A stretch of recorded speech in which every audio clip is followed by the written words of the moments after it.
Assalamualaikum warahmatullahi wabarakatuh. Bertemu lagi dengan kami di channel para pejuang NIP. Nah, di video sederhana kali ini kami akan membahas semuanya secara lengkap materi tajwid ya, di mana materi tersebut keluar pada saat SKB tahun sebelumnya. Tetapi jangan lupa like dan subscribe terlebih dahulu agar tidak ketinggalan video-video kami selanjutnya ya. Langsung saja kita ke soal yang pertama.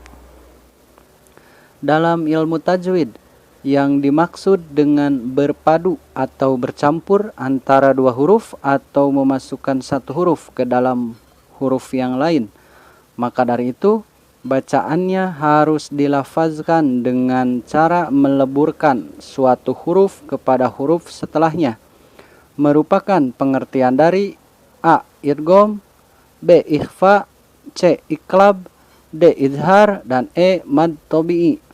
Jawaban untuk soal yang pertama ini adalah jawaban yang A ya, idgham ya.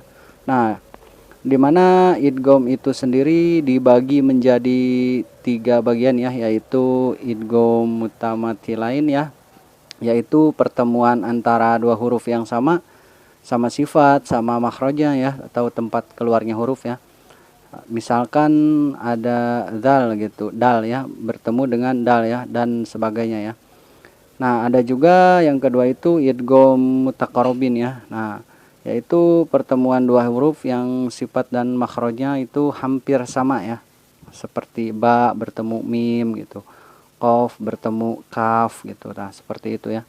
Nah, yang ketiga itu adalah idgham mutajanisain ya, yaitu pertemuan antara dua huruf yang sama makhrajnya tetapi tidak sama sifatnya ya, seperti ta dan to gitu ya, dan lam dan ro gitu. Nah, seperti itu ya.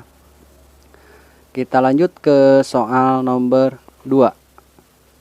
Di bawah ini yang merupakan pengertian dari hukum alif lam makhrifah adalah: A. Dua huruf yang ditambah pada akhir dari kata yang bermakna nama atau isim. B. Dua huruf yang ditambah pada awal dari kata yang bermakna nama atau isim. C. Dua huruf yang tidak ditambah pada awal dari kata yang bermakna nama atau isim. Dan D. Dua huruf yang bertambah pada awal dari kata yang bermakna nama atau isim. Dan E. Dua huruf yang ditambah dari awal kata yang bermakna nama atau isim. Nah, di sini jawabannya hampir sama ya. Nah, jawaban untuk soal nomor 2 ini adalah jawaban yang B ya. Dua huruf yang ditambah pada awal dari kata yang bermakna nama atau isim ya. Nah, di mana alif lam makrifah itu dibagi menjadi 2 bagian ya, yaitu ada alif lam komariah ya.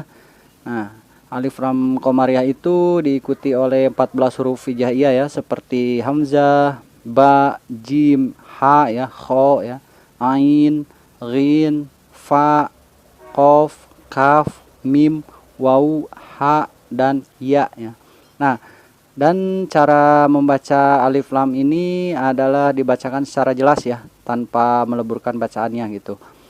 Nah, sedangkan untuk yang kedua itu ada alif lam syamsiah ya, yaitu lam yang diikuti oleh 14 huruf hijaiyah seperti ta, to ya, dal, zal, ro ya, zai, sin ya, shin, sod, dod, to, do ya, lam, dan nun ya. Nah, cara membaca alif lam ini juga tidak dibacakan ya, melainkan dileburkan kepada huruf setelahnya ya. Nah, jadi seperti itu ya teman-teman. Lanjut kita ke soal nomor 3 ya.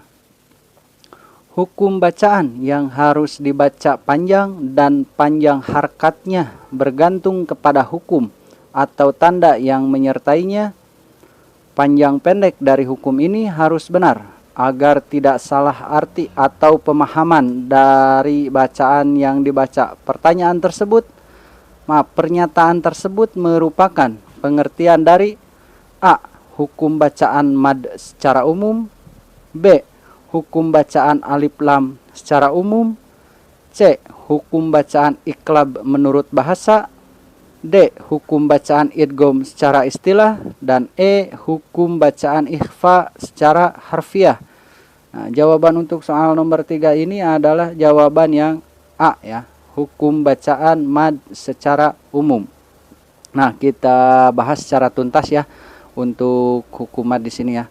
Nah, hukum bacaan mad itu dibagi menjadi dua bagian ya, yaitu ada mad asli atau mad tabi'i ya, dan mad far'i ya. Nah, di mana mad asli itu atau mad tabi'i itu terjadi apabila huruf berbaris fathah ya bertemu dengan alif ya, dan bertemu dengan ya mati juga ya.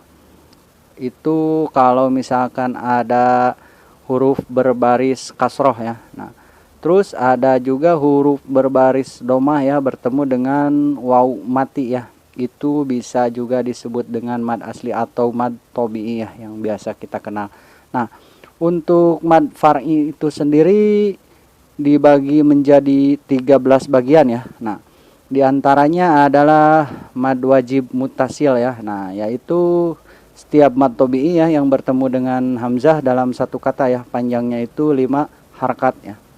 Nah, yang kedua itu ada mad jaiz munfasil ya, dimana mad jaiz itu setiap mad tabi'i bertemu dengan hamzah ya dalam kata yang berbeda ya, panjangnya itu adalah 2, 4 atau 6 harkat ya.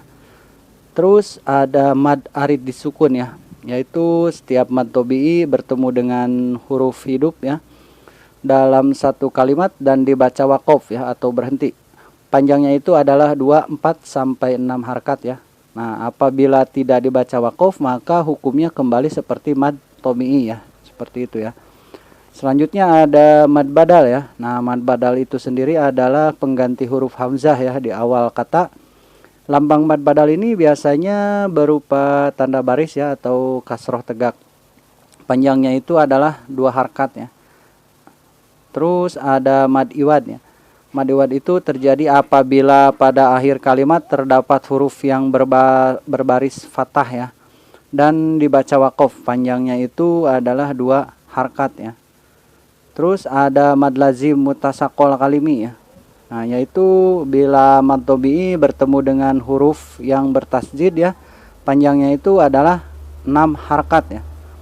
Selanjutnya ada mad lazim mukhaffaf kalimi ya. Nah, yaitu bila mad tabi'i bertemu dengan huruf sukun mati ya. Atau misalkan gini, ada huruf mad tabi'i gitu ya bertemu dengan huruf sukun atau mati ya. Nah, panjangnya adalah 6 harkat ya atau tanda mati maksudnya di situ ya. Nah, seperti itu. Selanjutnya ada mad lazim harfi musybah ya. Nah, mad ini terjadi hanya pada awal surat saja ya dalam Al-Qur'an. Nah, panjangnya itu adalah 6 harkat ya. Terus ada mad lazim mukhaffaf harfi ya. Nah, mad ini juga terjadi hanya di awal surat ya dalam Al-Qur'an. Panjangnya itu adalah 2 harkat ya.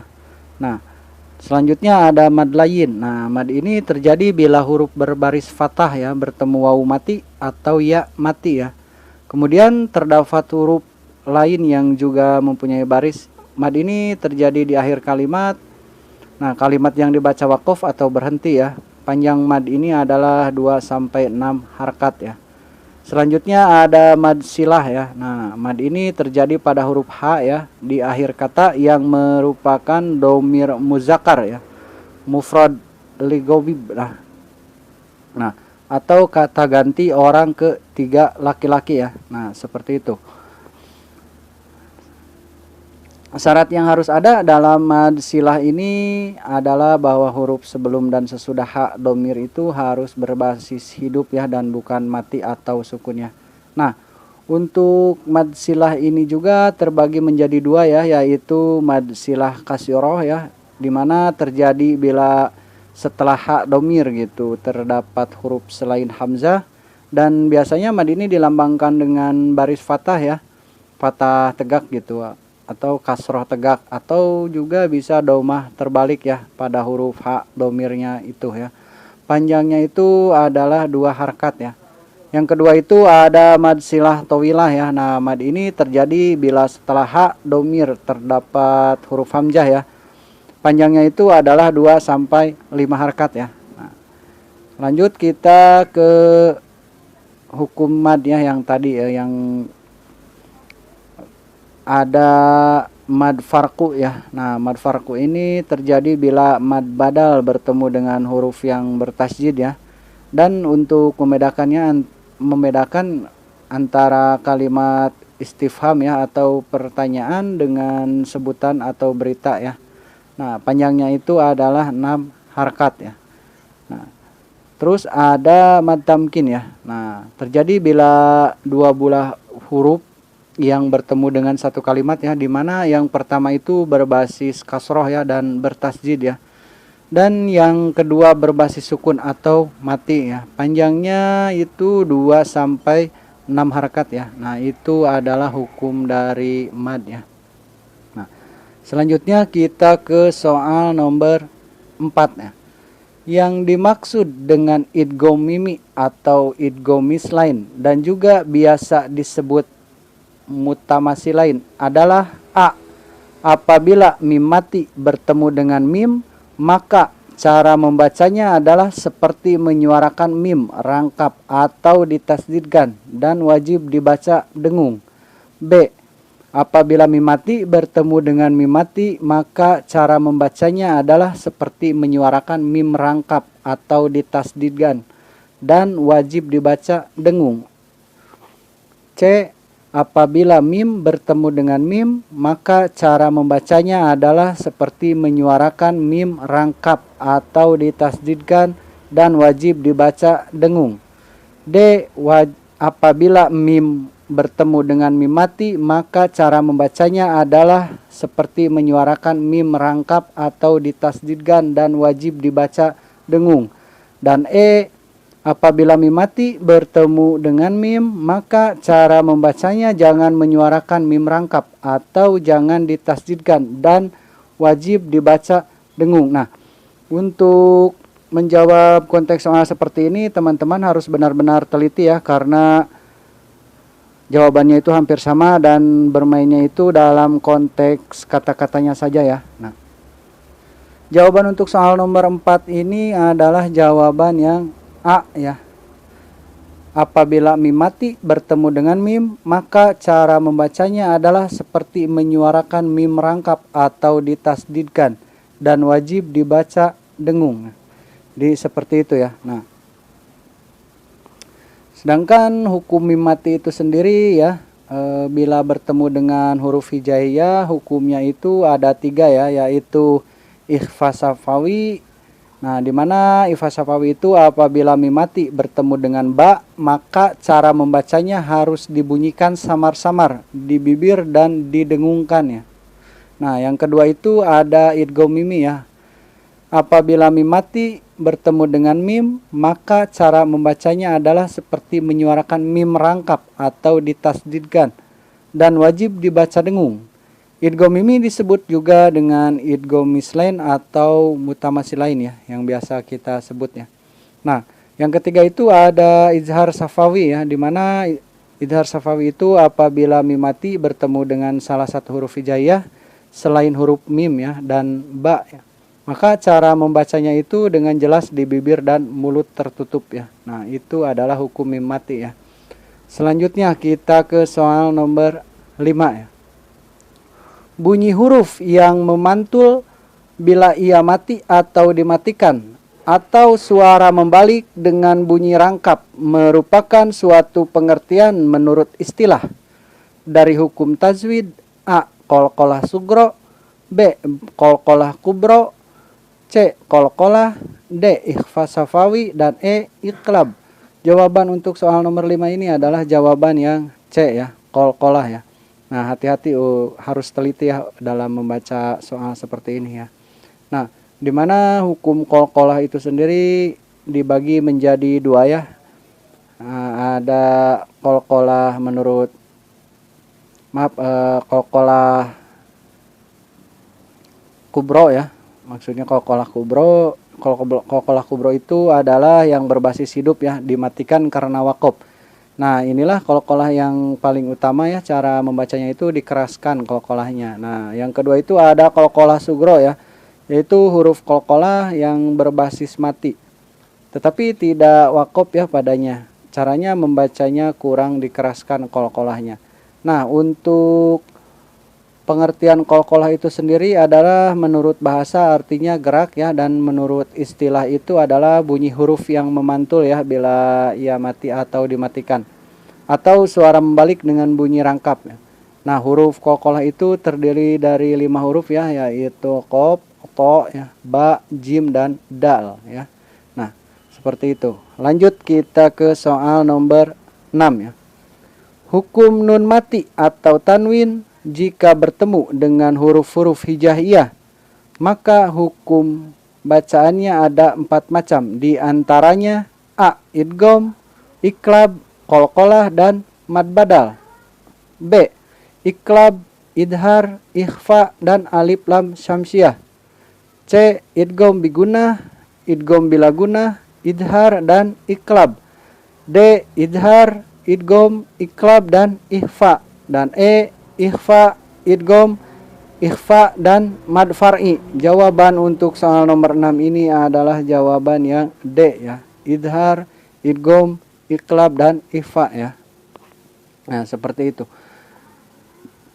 Untuk hukum bacaan nun mati itu sendiri ya, nun mati atau tanwin jika bertemu dengan huruf-huruf hijaiyah itu hukum bacaannya ada 4 macam ya, yaitu idhar ya, artinya jelas atau terang ya. Pengertiannya itu apabila ada nun mati atau tanwin bila bertemu dengan salah satu huruf halki ya, yaitu maka dibaca jelas atau terang ya. Nah, yang kedua itu adalah idgham ya. Nah, idgham itu sendiri dibagi menjadi 2 bagian ya, dimana ada idgham bigunah ya, yaitu memasukkan atau meleburkan huruf nun mati atau tanwin ya ke dalam huruf sesudahnya dengan disertai berdengung ya, jika bertemu dengan salah satu huruf yang 4, yaitu ya, waw, mim, dan nun ya. Nah, yang kedua itu ada idgham bila gunah ya. Nah, di mana idgham bila gunah ini adalah memasukkan atau meleburkan huruf nun mati atau tanwin ke dalam huruf sesudahnya tanpa disertai dengung ya, jika bertemu dengan huruf lam atau ro ya. Nah, itu adalah idgham ya. Nah, yang ketiga itu ada iklab ya.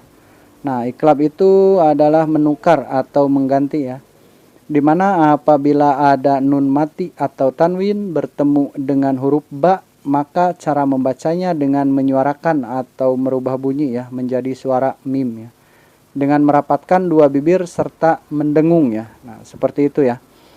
Nah, yang keempat itu ada ikhfa ya, artinya menyamarkan atau tidak jelas ya apabila ada nun mati atau tanwin ya bertemu dengan salah satu huruf ikhfa yang 15 itu ya. Mungkin huruf ikhfa yang 15 teman-teman juga sudah pada tahu ya. Kita lanjut ke soal nomor 7 ya. Tempat keluar masuknya suatu huruf hijaiyah dalam Al-Quran dan cara mengucapkan atau melafazkan tiap huruf pada Al-Quran merupakan pengertian dari A. Makhorijul huruf dan sifatul huruf, B. Akhamul huruf dan ahkamul maddi wal kasir, C. Ahkamul wakaf wal dan al-had, D. Makhorijul huruf dan ahkamul huruf, dan E. Sifatul huruf dan ahkamul wakaf wal. Jawaban untuk soal nomor 7 ini adalah jawaban yang A ya, makhorijul huruf dan sifatul huruf. Nah, dimana istilah-istilah dalam ilmu tajwid ini kita uraikan sedikit di sini ya.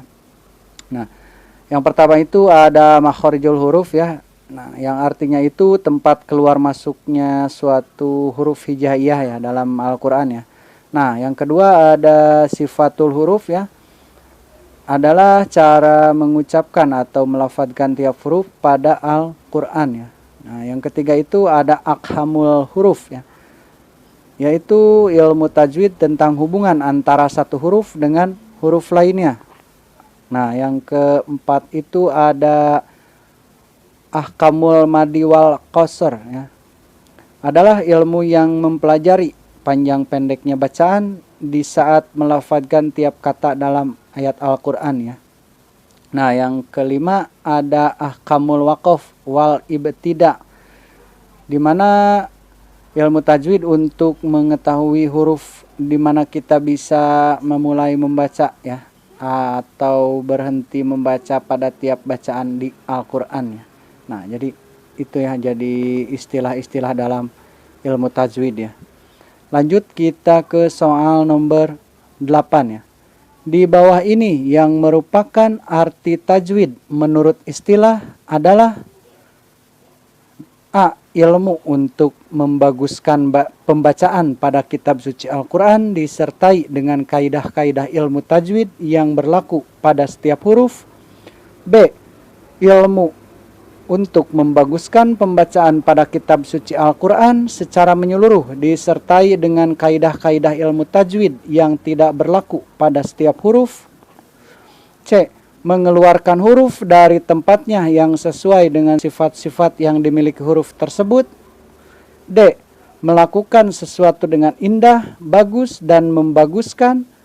Dan yang E. Mengeluarkan huruf dari tempat yang akan tetapi tidak sesuai dengan sifat-sifat yang dimiliki huruf tersebut. Nah, sekali lagi saya ingatkan ya kepada teman-teman, harus lebih teliti dan lebih hati-hati apabila mendapatkan soal-soal hot seperti ini ya.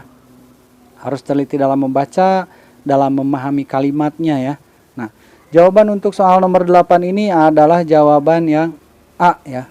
Ilmu untuk membaguskan pembacaan pada kitab suci Al-Quran disertai dengan kaidah-kaidah ilmu tajwid yang berlaku pada setiap huruf. Nah, itu jawabannya ya. Nah, adapun arti tajwid itu sendiri ya, menurut bahasa adalah mempunyai arti melakukan sesuatu dengan indah, bagus, dan membaguskan ya. Nah, sedangkan tajwid itu, arti tajwid ya dalam ilmu qiraah itu mempunyai arti mengeluarkan huruf dari tempatnya yang sesuai dengan sifat-sifat yang dimiliki huruf tersebut ya. Nah, yang terakhir itu ada tajwid menurut istilah ya. Nah, menurut istilah itu adalah ilmu untuk membaguskan pembacaan pada kitab suci Al-Quran ya, disertai dengan kaidah-kaidah ilmu tajwid yang berlaku pada setiap huruf ya. Nah, jadi itu arti tajwid. Lanjut kita ke soal nomor 9 ya. Hukum membaca Al-Quran dengan tartil sudah tertuang dalam Al-Quran, yakni dalam surat A. Surat Ar-Rahman ayat 23. B. Surat Al-Baqarah ayat 183. C. Surat Al-Baqarah ayat 83. D. Surat Al-Muzammil ayat 73 dan E. Surat Al-Muzammil ayat 83. Nah, jawaban untuk soal nomor 9 ini adalah jawaban yang D ya. Surat Al-Muzammil ayat 73 ya. Di mana surat Al-Muzammil ayat 73 itu yang artinya dan bacalah Al-Qur'an itu dengan tartil ya. Nah, itu ya. Selanjutnya kita ke soal nomor 10 ya. Ketika ditanya tentang perkataan Ibnu Jazari tersebut di atas, maka beliau mengatakan kalau yang dimaksud itu sifat bacaannya, di mana Al-Quran itu diturunkan dengan memakai tajwid dan dengan tartil, maka itu adalah benar. Pernyataan tersebut merupakan fatwa seorang ulama, yakni A. Syekh Nasiruddin Al-Albani, B. Syekh Maqi Nasir, C. Syekhul Islam Ibnu Taimiyah, D. Ibnu Al-Jazari, dan E. Ibnu Muhammad Katsir. Jawaban untuk soal nomor 10 ini adalah jawaban yang A ya, Syekh Nasiruddin Al-Albani ya. Nah, di mana ada fatwa para ulama ya tentang membaca Al-Quran dengan ilmu tajwid itu. Yang pertama ada fatwa dari Ibnu Al-Jazari ya. Nah, beliau itu mengatakan tidak diragukan lagi bahwa mereka itu beribadah dalam upaya memahami Al-Quran dan menegakkan ketentuan-ketentuannya ya. Beribadah dalam pembenaran lafadz-lafadznya, menegakkan huruf yang sesuai dengan sifat dari ulama qura ya, yang sampai kepada Nabi Shallallahu Alaihi Wasallam. Nah, sedangkan menurut fatwa Syekhul Islam Ibnu Taimiyah itu adalah adapun orang yang kelirunya itu tersembunyi ya atau kecil dan mungkin mencakup qiraat yang lainnya ya dan ada segi bacaan di dalamnya, maka dia tidak batal sholatnya dan tidak boleh sholat di belakangnya seperti orang yang membaca asyirat dengan sin ya, pergantian dari asyirat karena itu qiraat yang mutawatir. Nah, sedangkan fatwa menurut Syekhna Syarudin Al-Albani itu adalah yang tadi ya, ketika ditanya tentang perkataan Ibnu Jazari tersebut di atas, maka beliau mengatakan kalau yang dimaksud itu adalah sifat bacaannya ya, di mana Al-Quran itu turun dengan memakai tajwid ya. Nah, seperti itu. Selanjutnya ada yang keempat itu ada fatwa ya menurut Syekh Maki Nasir ya. Nah, telah sepakat seluruh umat yang terbebas dari kesalahan tentang wajibnya tajwid mulai zaman Nabi Shallallahu Alaihi Wasallam sampai zaman sekarang ini dan tidak ada seorang pun yang menyelisihi pendapat ini ya. Nah, jadi seperti itu ya. Ya, mungkin itu saja video latihan soal SKB CPNS PAI ini. Berikut pembahasan ya. Mohon maaf masih banyak kekurangan. Apabila ada jawaban yang kurang berkenan, mohon dicantumkan di kolom komentar. Jangan lupa like dan subscribe video dan channel ini. Bagikan jika bermanfaat. Terima kasih.